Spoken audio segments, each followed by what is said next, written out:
And with the body still, rested, and the speech quiet, aware of all sounds, in the mind, learning to settle.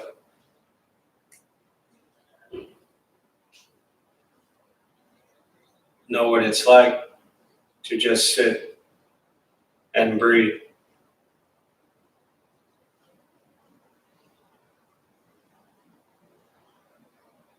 Knowing with each breath, there's nothing else to do,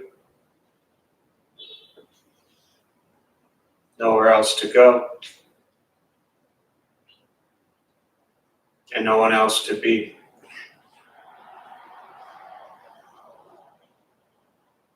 Everything beautiful, just as it is. Sitting, breathing.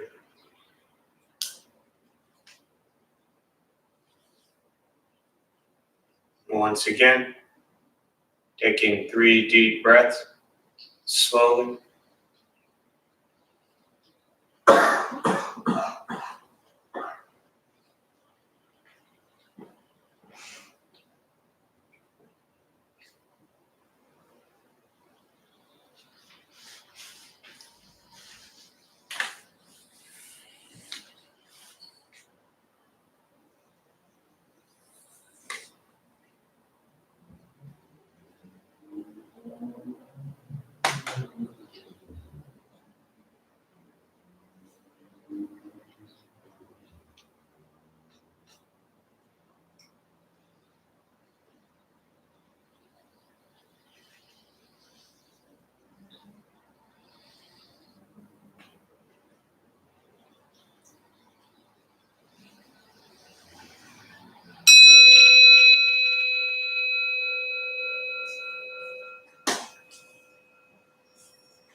And as you slowly open the eyes,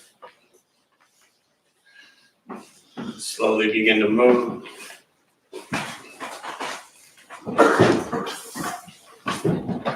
Most important, with the practice of meditation, is to recognize how you feel now,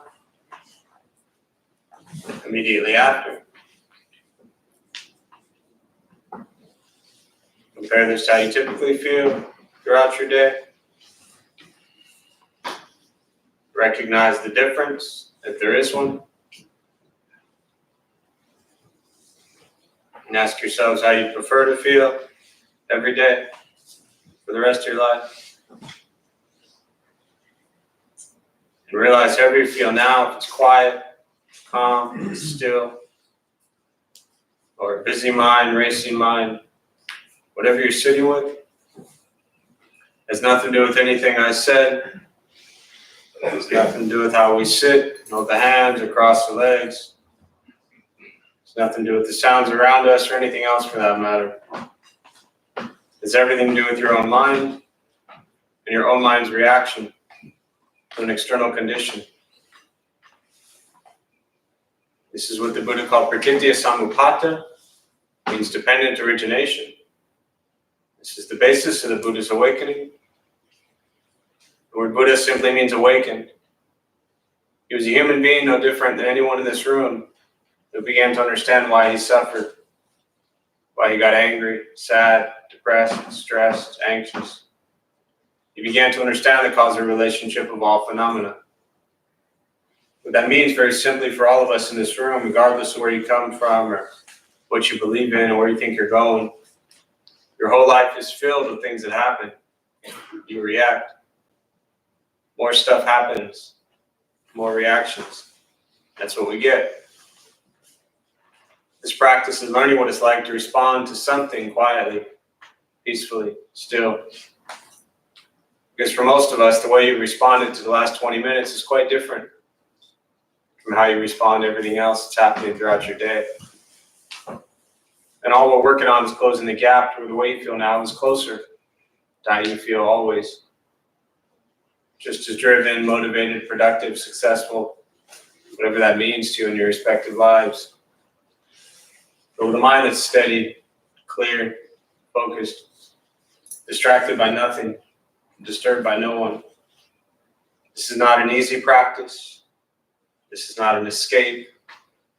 This is not my life is a mess. I'm going to meditate to fix things. Meditation doesn't fix things. It slows you down long enough so you can become aware of all the chaos in your life. Meditation didn't put it there and it won't take it away. The only person that put the chaos there is you. And now you have your mind's effort to try to respond to chaos. And the practice is very simply becoming aware of what we think and what we say and what we do and how we respond to the madness that's in our lives. And can we remove this sense of ego and sense of entitlement and sense of pride from our lives, which causes our suffering? Meditation is free. Buddhist practice is free. Sitting, breathing, and learning to be kind to people. You know, someone said to me recently, and I just have to point it out because to me it's such a, the Buddha taught 84,000 paths to awakening. What I learned from that is that there are many different ways to figure out how and why you suffer and how to work through the struggle. Buddha called it dukkha. It doesn't mean all of life sucks. It just means you're going to suffer a lot in your life. It's a little bit, small suffering. You don't get your sandwich the right way. The traffic isn't moving how you want it to. You don't like the way your shirt looks. To extreme suffering, death, loss, illness, things in the world that are really disgusting.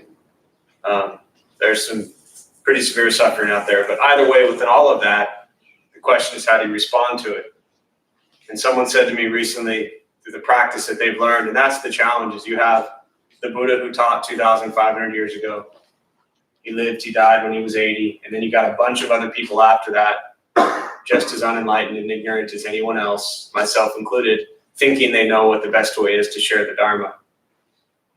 And you got to be careful with that because it can get quite dangerous when you show up at a place like this, and especially if you're brand new, you might sit there and look at this dude up front and without me even saying anything, think, wow, he must know something. Look at this place, look at these people.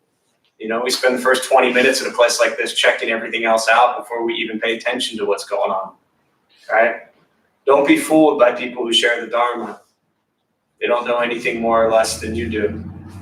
But somebody said recently with a problem, they said, well, I'll just keep coming back to my breath and smiling. It's like, what good does that do? Well, that's what my teacher taught me. Come back to the breath and smile. They're wrong, I'm right, this person said. But I'll just keep coming back to my breath and smile.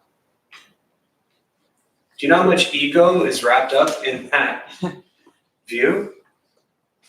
The view is they are wrong, I'm right. So to cope with it, I'm just going to come back to my breath and smile. And just pity those poor people who are all wrong. We have to be careful with what I call Buddhist arrogance and Buddhist entitlement.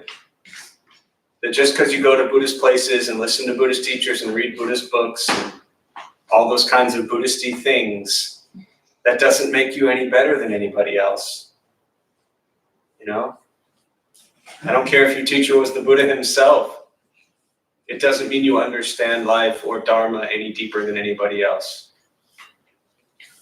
I understand in heated situations and heated moments, if you're in an argument, if you're in a immediate conflict that you don't want to get worse, yes, come back to the breath.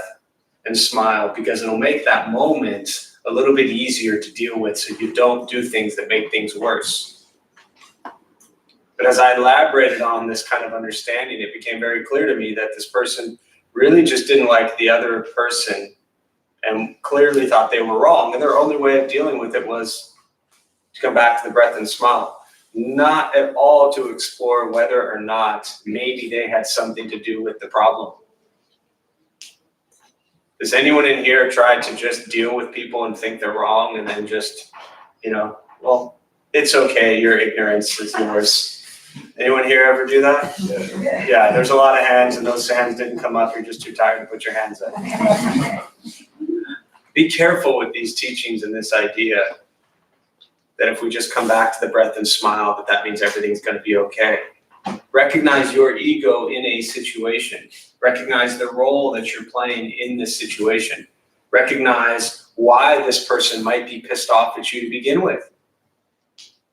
Explore these things. Don't just say, well, I'm Buddhist, I'm just going to smile. I'll give you a hug. It's so condescending. It's extremely entitled. It's extremely arrogant. Be careful with this practice. The practice isn't about, to me, anything much deeper than understanding what are your thoughts, your words, your actions in everything you bring into a situation. And if you're in a situation of conflict, before you try to just kind of pity or pat the person on their back for being wrong, look at what role you might have played in that dynamic. Because I don't know about you, but I've had a lot of people angry at me over the years, and it was always because I did something. People don't typically just show up angry at you for no reason whatsoever. There's a reason this is going on. And if we just miss that, we're really missing a big part of what this practice is, which is exploring your role in the world, whether it's an individual dynamic relationship or whether it's just your larger role in the world. So just wanted to share that. We read lots of great stuff in lots of great Buddhist books, but it doesn't mean we can do all of them. And just because we hear an expression or a quote from some great Buddhist teacher, to just throw it out there as like your blanket response, I feel actually just is avoiding kind of your own, called spiritual bypass, but avoiding your own responsibility in a situation. So just some thoughts that are on my mind at this time. I'd rather or prefer to just open up questions, meditation, Buddhist practice, anything you're sitting with. Yeah. I was here last night for Karma Lections talk. Yes. And she was talking about the precepts. Yes. And she talked about the one that says no killing. Yes. She said, if you avoid killing humans and animals in this life, then you'll live a longer life either in this one or the one after that or the one after that. And that kind of confused me a little bit in terms of, kind of sounded like she was saying, if you do good things will happen to you, which kind of sounds like what goes around comes around, which is not what karma is. So I just got kind of confused as to what. Yes. So, a lot to address there, especially when you added the last part about karma. I'll start with that and then maybe work backwards to the rest. Karma, for those who have never heard me say this, is, as I always say, is not what goes around comes around. Karma literally means action. The Buddha taught that we generate karma, action, 3 ways: body, speech, mind. What we think, what we say, and what we do. So all of our thoughts, all of our words, all of our actions, physical actions, create our world, right? This idea that karma is something that you get, I find not a very wise way to look at the teachings of karma. Karma is what you give. It's what you give to every moment of your life. Everything you think, everything you say, and everything you do has an impact, like a cue ball hitting the rack on a pool table. Your entire life, you are that cue ball. And you will bump into lots of people and places and things. And what you bring into that dynamic has a different impact, right? So that's karma. Often we think karma, well, something bad, that's their karma. They deserved that. Karma is not about deserving, right? Karma is simply the law of cause and effect. Now, knowing Karma Lekshi for many years, I wasn't here last night, but knowing and listening to her teach for many years, my view on what she said is very traditional, specific to certain schools of Buddhism, that you have to keep in mind also that how many of you in here, like 100% are like, yeah, this rebirth thing is real? 1, 2 hands, and Laura, right? 3 hands, right? You've heard me listen to it for years. You grew up in a culture where it was taught. You grew up in a culture where it was taught, okay? Hate to do the cultural thing. I just want to make my point clear, right? Laura, after 8 years, is finally like, yes, I give up. All right, I'm into it, right? But the idea is that it's not taught in this culture. Rebirth, reincarnation, what happens in the next life is something that we analytically explore. Karma Lekshi doesn't know. I don't know, right? We have no idea what happens when we die, right? But when you grow up in cultures and you're taught and learn from cultures where rebirth is just common, right? In these cultures, as I always say, in India, 2,500 years ago, 500 years before Christ, if you told somebody you got one life and then you're going to heaven or hell, in India, when the Buddha was alive, they would have thought you were crazy. The average person today, right? The brand new folks, yo, dude, next life, you're going to be like a dog. Sweet, right? You're like, yeah, I love that Buddhist stuff. I'm so glad I came all the way from Boston to figure out what I'm going to be in my next life. It doesn't matter. We don't know. Nobody knows. But in that tradition, in that culture, very specifically, it is looked at very directly that, yes, your karma, your actions will determine what happens going forward. But it's not always so cut and dry, right? Forget about it from a rebirth standpoint, because whether you believe in rebirth or reincarnation or going to heaven or hell, none of that matters. What matters is what you do in each moment, right? If you believe in heaven or hell, doing good things is going to determine whether you go to heaven or hell, right? If you believe in rebirth and having a positive rebirth and a healthy rebirth, doing good things is going to determine that. So there is an impact that what we do in this moment has in our next life. Just like the next 30 minutes of my life.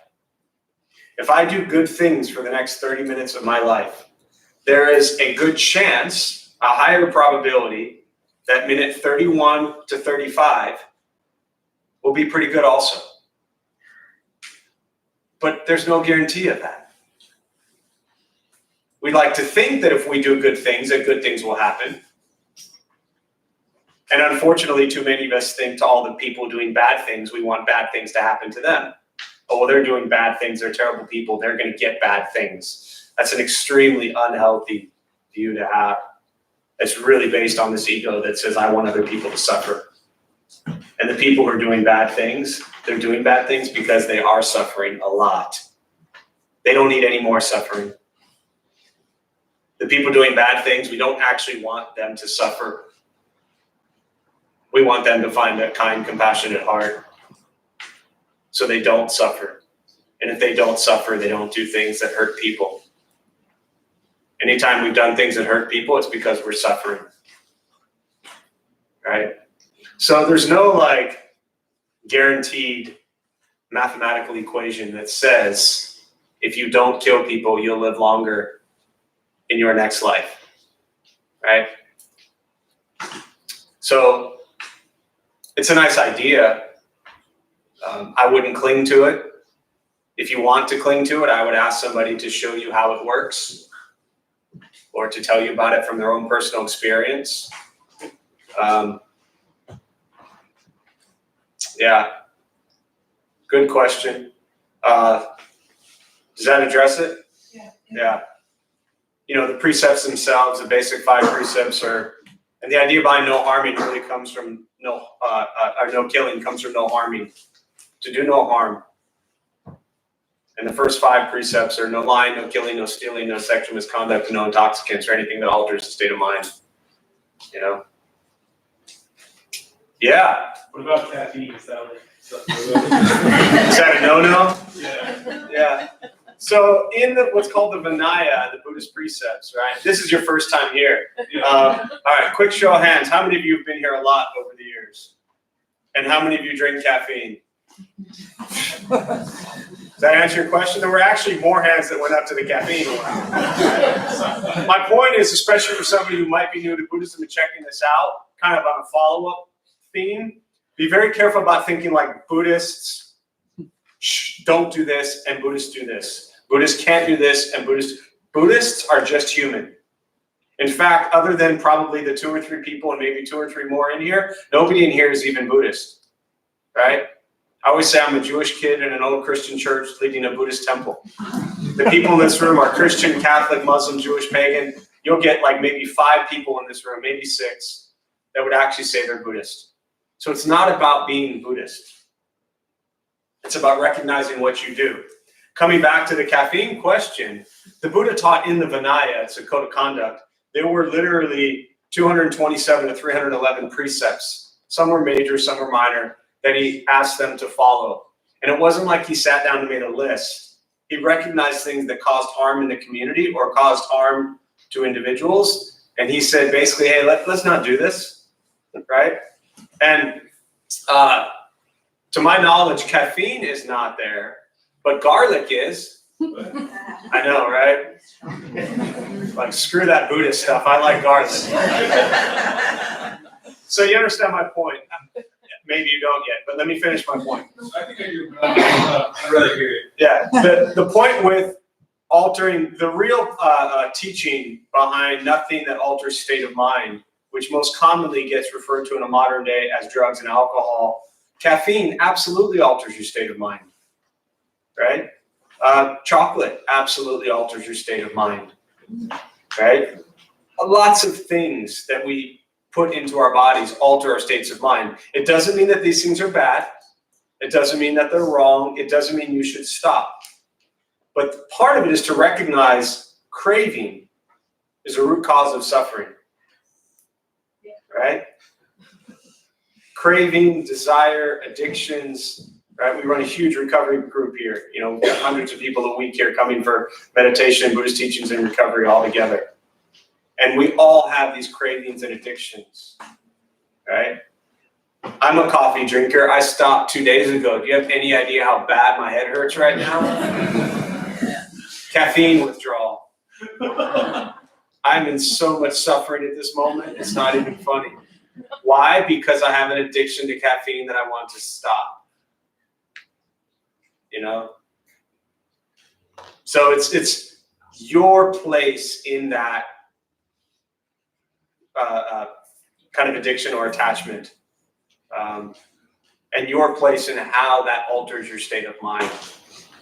Is that helpful? Yeah, so yeah, I think I understand. It's like, So yes, you could still show up here and drink coffee. If that's what you want to know. No, I understood that to be the case already. Yeah. Because I mean, you can sit and go to church, to be honest, but like. Absolutely. Yeah. Okay, thank you. Yeah. Where do you draw the line though? I mean, there's nothing you put into your body that doesn't alter your state of mind. Someone, right? Cold water, food, anything. We all have some basic level of Yes. need for those things. Yes. Where If do you want to know where to draw the line when you get home, Google Vinaya. Vinaya. And instead of asking me where I draw the line, you can look at what the Buddha said. I don't have the precepts memorized. I know the top 10 basically, you know, but there are 227 to 311 where he very specifically said anything that alters the state of mind. And there are reasons in the Vinaya, if you research enough, to why those are there. So the question isn't so much where do I draw the line? The question is, where do you draw the line? For you to recognize in your life, I don't share Buddhism for us to follow the Buddhist teachings to the letter. I don't think that's useful. I don't think that's practical. I don't think that's possible, right? I always joke and say I'm a miserable, failing Buddhist every day. You know, I know for the most part what he said, and I try to do it every day. But at the end of the day, I don't like shame or guilt myself because I don't do every little thing the Buddha said, you know. Yes, we drink water. Water alters the state of mind. I'm going to be a fan and say, don't draw the line at cutting off water from your body. You see what I mean? Always come back to, why am I taking this? What is the intention behind this? You know, people say, well, is having a beer terrible? Well, having a beer is not terrible, but does one beer lead to 10? You know, anyone ever done anything really smart after drinking 12 beers? Probably not. You know, so it alters your state of mind. And I think the important part is to look at, when your mind is altered, what does that altered state lead to? You know, is it beneficial? Is it selfish? Is it greedy? Is it to help others? What is that altered state of mind leading to? Is a good way to look at it. Water alters your body and it leads you to being healthy. That's a good thing. Yeah. If I may add a little perspective of my own, as my body changed with aging, I have always enjoyed drinking coffee and also drinking beer and these things. But I found that with my personality and my body, that having those products in my body made me less of a nice person. And I found that just getting rid of them was really beneficial for me, and I think for people that are around me the most. Yeah, definitely. And I think that's, did you all hear that in the back? No. So he said that basically he found, as his body is aging, still pretty young, but as his body is aging, that he's found that he enjoyed beer, he enjoyed coffee, but now when he takes beer or coffee, it makes him less of a nice person. So that's a huge kind of deciding factor that helps. Does it make you a nice person or a mean person? You know, again, I don't think anyone drinks water and gets really mean. Yeah. One thing Carl actually said last night about it too was the contradiction between mind-altering substances and concentration and meditation. Yeah. If you're doing one, why are you doing the other? Yeah. And she said that, of course, it happened before she came about, but Right. she saw the contradiction a lot. Yeah. Yeah, a lot of teachings on that, and really, I think it's sad when you hear people approach, and it happens a lot with younger folks. I work with college kids a lot, as you know, and people talk about using psychedelics to have these experiences, and it's like, this is the experience that takes you somewhere, and then this is it. This is the most mind-blowing experience possible. I mean, it's ridiculous if you think about the fact that we're all even sitting here right now. Mm-hmm. Like, impossible for all of us to end up here. And here it is. That's mind-blowing to me. Other questions, thoughts? Yeah. You mentioned clinging earlier, and I know you talk about attachment a lot. I wanted to ask about, because I have a problem often with getting attached to negative emotions, anger, sadness, and I was wondering why that's such a potent thing. Because on some level, I think most people know on some level, those kind of feelings aren't good for you, but I still cling to them. Yeah. I was wondering. Yeah, so the question, it's a good question. The question, if I heard it correctly, is basically the clinging and attachment to negative emotions, and why do we cling to them so much? I don't know. I don't know. We do. And I think, to